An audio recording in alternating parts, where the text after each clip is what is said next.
Welcome to Ask Dr. Change. I'm Dr. Linda Ackerman Anderson. I'm happy to have you join me today to explore how to seriously uplevel your leadership and consulting to transformational changes, all through conscious change leadership. Today's podcast is about sponsoring transformation. This is really the leader's job when initiating a change effort in the organization. So we have a question today that surfaced this issue beautifully from Margret Smith, an independent consultant. Hi, Linda. It's Margret Smith in Portland, Oregon. And my question for you is, how do we get change leaders to spend more time being active and visible, enabling the change with their people? So often leaders are bogged down with emails, reports, and meetings. Thanks. Well, thank you, Margret. It's a beautiful setup for the issue of generating good sponsorship for transformational change or any major change that you are initiating or supporting in the organization. Margaret's question is a beautiful example of the distinction between good sponsorship and a leader who has delegated to a project team and in many ways wiped his or her or their hands of the issue. Well, the cost to the change effort, the cost to the results is palpable. So we're going to talk about how to secure sponsorship. It happens long before you're in the midst of a project. It really goes back to leaders recognizing the need for them to be good sponsors and how to generate the skills, the capacity, the time, and the mindset about making sponsorship important. So how do we secure sponsorship? How do we raise the issue that this is something the leaders need to seriously take on? How do we identify the data that demonstrates the cost to not only the project's process, but its results? So generating data about the potential harm in the absence of sponsorship is really important. Maybe you do an assessment. Certainly you would need to get an agreement to do this. You do some kind of an assessment that generates the patterns of absence of sponsorship and the cost to the organization and to the change effort, of course. How do we generate data that becomes personally important to the leaders that we're supporting? So the design of the data you seek has to be in the currency that leaders would pay attention. One critical question I like to ask at the initiation of a change effort is, how does the sponsor, does the project leader want to be seen by the organization and their stakeholders? How do they want to show up in the change so people find them credible, the stakeholders believe that they are supporting the effort, and they're actually creating conditions for its success? Today, we're going to talk about what is required of sponsors, what their role is. It's important in the outset to identify the benefits that are required. So how could we identify the benefits of good sponsorship? We're talking about creating a smooth launch so that there are clear authorities, good governance, everyone understands their role and how the process of the project will be created. It also supports sponsors to stay current, so they're never blindsided or surprised by things that are going on in the project or the organization. It also supports rapid course correction. No project ever goes according to plan. So how do we set up a system, which I'll talk a little bit about, for rapid surfacing of critical strategic issues so we can rapidly course correct them? Good sponsorship leads to leadership credibility through them being more visible and modeling what they're asking of the organization. I'm hinting at a variety of the responsibilities of good sponsors, which we'll get to shortly.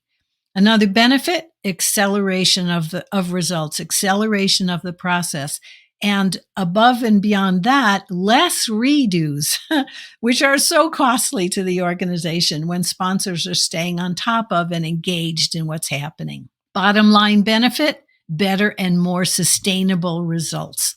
There's no ifs, ands, or buts about that. So once we spell out the benefits and requirements, we have data generating the need for good sponsorship in an organization. Then we would need to contract for supporting the sponsorship relationship. Those of us that are consultants or coaches or even change leaders inside the organization, how can we create their agreement to be developing these capabilities and demonstrating them in the organization? And over time, how could we get their agreement for interacting with us? So, like Margret suggested, it's hard to get their attention. Well, with an open contract, an agreeable contract to regularly meet with them about what's happening in the change effort or what's needed from them to support the change effort. That's essential to get agreement on. And then we would design startup if there's training required or coaching required or whatever is needed to actually get sponsorship started up. Maybe it's a soft launch. Maybe it is, everybody, all the key change leaders in the organization undergo some kind of sponsorship training. It also may mean an assessment, which might be part of your data generation of current sponsorship practices or the absence thereof. I'm about to go through about 10 major areas of sponsorship responsibilities and requirements. Maybe these are areas for you to assess. Do your change leaders, do your sponsors currently participate, enact these major areas of responsibility? So this is a lot of information I'm about to share with you. Pay particular attention to whether or not your change leaders, your sponsors, do any of these critical responsibilities. Do they need to do all of them? No, but any advance into any of these areas would be helpful to the results being achieved. So let me begin by the first responsibility, which is clarifying compelling desired outcomes for the change effort, securing a positive and clear launch, and generating an accurate scope. So desired outcomes need to really be meaningful and relevant to the organization and to the stakeholders. Maybe your desired outcomes are organizational, technical. I would recommend they also be cultural, behavioral, and actually addressing mindset in the organization. And how do we make these compelling? This is what the future will look like when we're successful. Sponsors also need to ensure that a viable change strategy is developed so that there's good governance, clear decision authorities, the right people are on the project team and supporting it, and there's an actual accurate scope for the change that is both organizational and cultural. This is an important shift, expansion of leaders' mindsets about scope. Now, do the sponsors need to do all of that? No, they need to create the conditions so that all of this work is done for a smooth launch. So they oversee launch to ensure that the project is set up for success with a realistic process map and timing, which at the beginning, everyone was saying, yeah, great, let's go for it. But is it realistic to what the organization can tolerate? I'll talk a little bit more about that. And lastly, for this area of responsibility, sponsors need to make the desired outcomes relevant to their key stakeholders. They're not doing it to stakeholders. They're doing it with stakeholders. And we want stakeholders to realize, wow, there's benefit in this for me. There's benefit in this for the future of the organization. I see why we need to go in this direction. That's the ideal for sponsors to create. The next area of responsibility is to champion and spearhead the change so they're actually visible. They need to demonstrate that achieving the results of the change effort are a priority and more a priority than achieving a timeline. I'm going to talk a little bit about this later. Time seems to be a major driver of so much of what happens in projects versus quality results. And so we'll talk a little bit more about that. Sponsors need to reinforce the priority and staying power of the project. They need to demonstrate that the project will receive required attention and resources over the course of its life. So, one of the critical things is that they ensure that the project is designed consciously to minimize negative impacts on stakeholders. That's a part of what a champion does. I want this to be successful. I want it to have minimum negative effect on you, and I'm consciously designing it to do that. They also need to ensure that stakeholders can build the capability to succeed in the project. Again, they're not doing this. They're asking the project team in their change strategy and process plan to deliver stakeholder capability early on. Sponsors need to secure their peers, their leaders' support and ensure alignment. Now, this is particularly true when there's a large scale transformation that affects most leaders in the organization. And so what we're attempting to do here is to get leaders briefed about the outcomes and how the outcomes serve the overall strategy for the organization, not just self-serving to an individual leader, although it may be serving a part of the organization, a division. And then securing alignment of those leaders. Now, this goes well beyond the head nod, which I typically call the empty head nod. Alignment requires leaders to agree to play a change leadership role and contribute what is required of them personally and also of their people. We'll talk a little bit more about that. There need to be mechanisms put in place to also consciously manage the interface of the change with ongoing operations and other projects that will help peer leadership alignment, that they recognize there's an impact on their work by supporting this change effort. But over and above all of that, it supports the success of the organization. And so mechanisms need to drive a smooth interface.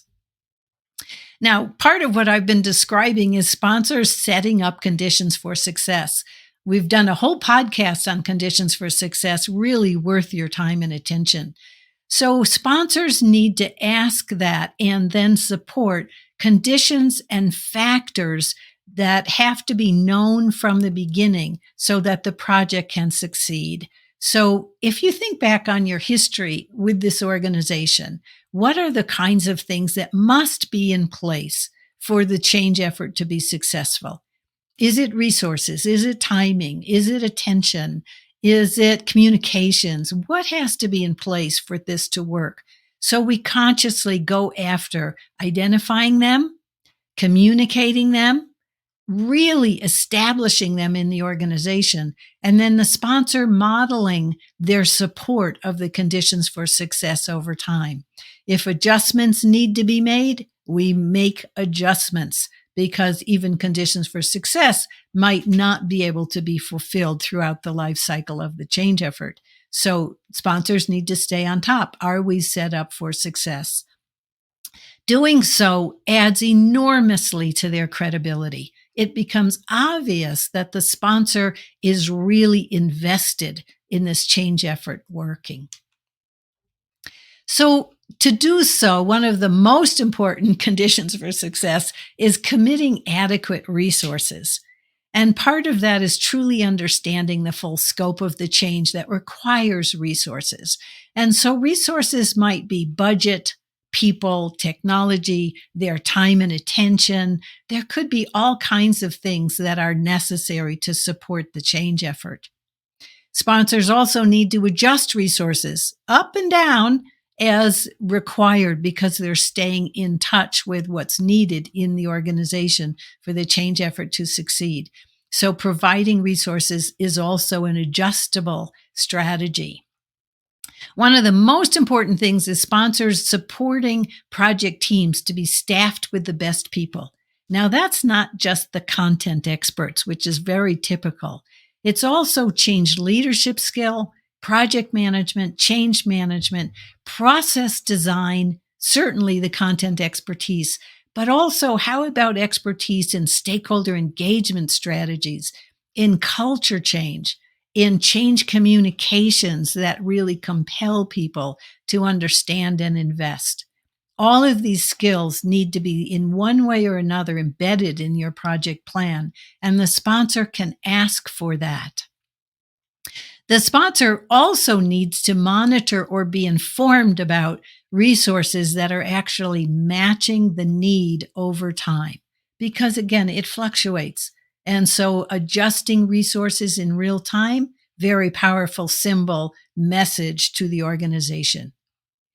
The one other thing I would say is that sponsors are holding the other leaders accountable to provide their people and resources that are required of them.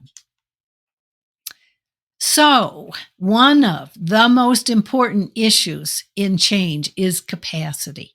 So, sponsors need to support the freeing up of capacity, adequate time and attention for the change effort. And that includes a realistic pace and timeline. What this requires is reprioritizing operational goals so other leaders are not back against the wall about, I can't support the change effort because my people have too much work to do. It's about creating capacity by readjusting goals that support the length of time of the project. Maybe they stop some work. Maybe they modify scope or pace for the full life cycle of the change. They may also support the reprioritizing of workloads of the stakeholders, of the people and the project team members who may need to devote time for designing and implementing and overseeing the change, as well as the stakeholders who must adopt it and make it work in real time. So realistic pace, realistic timeline, given the resources and capacity that are available, really essential. This is a consciousness strategy. Instead of overlaying, do all of this on top of everything that you do and as fast as possible. As much as leaders would love that to be true, reality says it can't be. And so resources and capacity need to be assessed and supported to make the space for the project. Now, one of the most important areas for sponsors to recognize is the need to address culture, behavior, and mindset as a direct part of their scope of change. They need to acknowledge the need for culture change, behavior change, and mindset change, not only in leadership, but of the organization and in particular their stakeholders, and how important it is to sustainable results. To be able to address culture, behavior, and mindset, they need to actively engage themselves to model what they're asking of the organization. They also need to ensure that their executives, their peers, and their project teams are clear about the organizational culture and people changes that are required so that that gets embedded into change efforts, into the project plan and scope from the very beginning. Integrated the content part and the people part, the cultural part in the project plan, really essential from the start. And lastly, asking that the project's strategy and process plan models the desired culture to the degree that's possible. Let's say the project is also supporting people becoming more empowered to make decisions at a lower level. Well, heaven forbid the project is making all of their decisions and mandating all of that to the stakeholders. That's a direct conflict of the desired culture of empowerment of your stakeholders. So ensuring that the project plan is designed in such a way to further the change in culture. Now, sponsors need to monitor what's going on and be able to rapidly course correct. Now, most project managers will tell you, we have an issue tracking process, and that takes care of adjustments that are needed. Well, this is a higher level, a more strategic level of what I'm talking about.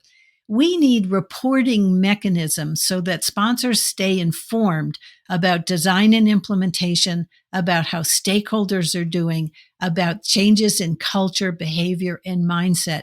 So maybe that's a regular agenda item when project leaders are meeting with their sponsors or a change leadership team is meeting. How are we doing around all of these different things? In addition, we strongly recommend a formal course correction system where leaders have the opportunity to receive early warning signals. Now, what this means is that they need to set the expectation in the organization that early warning signals might be surfaced, indicators for course correction might be surfaced, and they have a place to go. It isn't just rumors, it isn't just back talk. It really is invited from anywhere in the organization. Now, that's pretty new for most organizations. So, an indicator for course correction has a place to land. Change leaders, project leaders have an opportunity to address it, to look at it, put it upstairs to the sponsor or the change leadership team if it's a strategic navigation issue, so that it can be addressed quickly.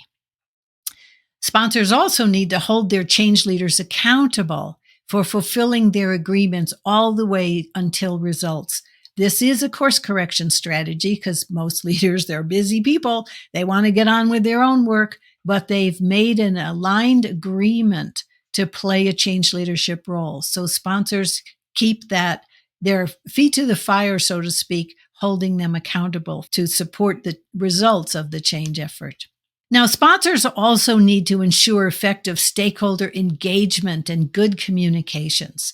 So first up is sponsors and the project team identifying all of the stakeholders that are impacted by this change effort with the context of how do we minimize negative impact on them. Now, many change efforts will have some negative impact on stakeholders. There's no way to get around that for many of them. How do we make it less painful? How do we support them? Maybe it's HR policies. Maybe we support them to land on their feet when they are taken out of a job or giving them extra training. Whatever the support mechanisms is, we're attempting to minimize the negative impact on stakeholders. Then we need to ensure that stakeholders fully understand the case for change, the vision, and the change strategy. So we really have the hearts and minds of our stakeholders in mind as we're planning our change process. They need to be engaged early and often. Now, many project plans say we'll communicate to stakeholders after we've figured out the design that we're going to ask them to carry out. Well, there are so many earlier possibilities for engaging stakeholders in understanding the case, shaping the scope, coming up with design requirements, maybe even participating in envisioning an ideal future state that could actually work for them. So early and often engagement is important. And then most important for stakeholders is to listen to the issues that stakeholders are having and respond compassionately to their issues. These are real for them. We want them to turn whatever resistance they have into commitment. How do we best do that? We're not going to solve all their problems. We're not going to take away all the fear and pain, but listening and responding compassionately is really important to support them to stay in the boat so they can contribute most positively. The last major area I want to talk about is that sponsors need to remain actively engaged and visible. So what does that look like? Them seeking out issues, concerns, circumstances, decisions that impact the change. Maybe things are happening around the project that they can influence or they learn about and they communicate with the project team. We need to make this adjustment. They're in a proactive mode rather than a reactive mode. Major part of their responsibility is to remove organizational barriers and political barriers and help resolve them to keep conflicts and momentum going in the change effort. And of course, participating in critical change tasks that are requested of them. Now, most sponsors don't know all the things they need to be doing. So we as change coaches, change consultants, and project leaders can, if we have the relationship set up, coach them when they need to communicate, how they need to communicate, participation in engagement strategies with stakeholders, certainly rapid course correction, especially for strategic issues, modeling the culture changes, behavior, and mindset needed for the future state to sustain. And then, of course, participation in celebrations of the good work done, the time and attention spent to create sustainable results. So, pro tip for today, it's about making the invisible visible. How do we go about raising the data, generating feedback that allow leaders to recognize something that's going on that you feel, others feel, but nobody talks about, and it has a direct impact on the success of the change effort? So what we're after here is finding ways to constructively, in a non-blaming, non-shaming way, to get leaders' attention that something is happening here that needs conscious attention. So it's bringing things from the unconscious to the conscious in a way that leaders can positively then address it. So what strategies could you use to make the invisible visible? My personal reflection for you today is generating the courage to hold the mirror up to the leaders that you serve. Now, if you're an executive coach, you likely already have this ability to give feedback, to shine the light where leaders may not be seeing how they're actually impacting others or participating in dynamics that are hard for the organization. If you're not in that role, how do you generate the kind of relationship, the language, the setup, the context to be able to get your leaders' attention that they need to be doing something different than they already are? Again, it's about making the invisible visible. And so what we're after here is you reflecting on how can you be a stronger contributor by being able to provide the kind of feedback that will enable your leaders to course correct themselves, their own mindset and behavior, so that they can have a more positive impact on others and certainly on the projects they hope will be successful. So I've talked about a lot of things that sponsors can do, need to do. And again, a lot of it is new for sponsors. So do they need to do all of this? No. Any of these 10 areas will support the success of the change effort. But teaching them about good sponsorship, having them claim, I am a transformational sponsor and I understand my role, this is essential, especially at startup or before startup, so they know what's going to be required of them when they launch a major change effort. Now, I would assume you're calibrating all of this information to the appropriate magnitude of the changes you're working on. And if you're well into a change effort, it's still an opportunity to raise some data and have a change leader play a more proactive, visible role. I always assume that there's room for a stretch, for candid communication, for feedback, and the opportunity to support leaders to support the success of the work they're asking of the organization. So transformational sponsors, the leader's real role in change. So given Margaret's question, how do we get their attention? How do we get them to participate? Any of these strategies will support your success. I hope you'll be able to take them seriously, generate some data, get the attention of your leaders, and create a sponsorship development strategy. Thanks for spending some time with me today. I hope you gained some valuable insights for your work.